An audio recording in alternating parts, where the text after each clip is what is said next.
Você é livre? Você vive ou só sobrevive?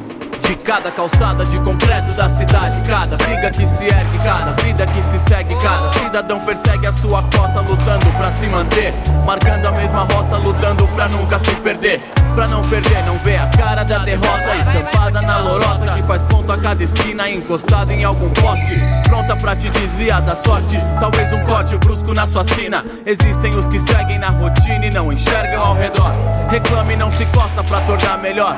Achar melhor sobreviver só, mantendo distância de cada sonho que crescia na infância. E cada esperança de criança se mistura ao ar impuro, inspirado e expirado por cada cidadão comum que deixa escorrer a liberdade na sarjeta da calçada de concreto da cidade. Dedicada a cada poeta da cidade, dedicada a cada atleta da cidade, dedicada a cada ser humano da cidade que cultiva a liberdade no concreto da cidade. Dedicada a cada poeta da cidade, dedicada a cada atleta da cidade, dedicada a cada ser humano da cidade que cultiva a liberdade no concreto da cidade. Entre as paredes de concreto da cidade se esconde um mundo de quem faz qualquer negócio só pra não ser taxado de vagabundo. Sonhos de adultos se dissipam por segundo a cada insulto do patrão. É o culto do faz de conta que eu sou feliz assim. Salário no fim do mês é o que conta, paga as contas e faz bem pra mim.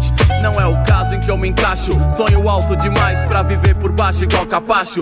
E acho que existem outros por aí que olham pras paredes só pensando em demolir pra ser livre, mas na real nem sabe como. Perdeu toda a noção, acostumado a viver com dono. Não condeno, mas não concordo e não me adapto. Fora das paredes mais inspiração eu capto. Me sinto apto pra cantar a liberdade que se esconde entre as paredes de concreto da cidade.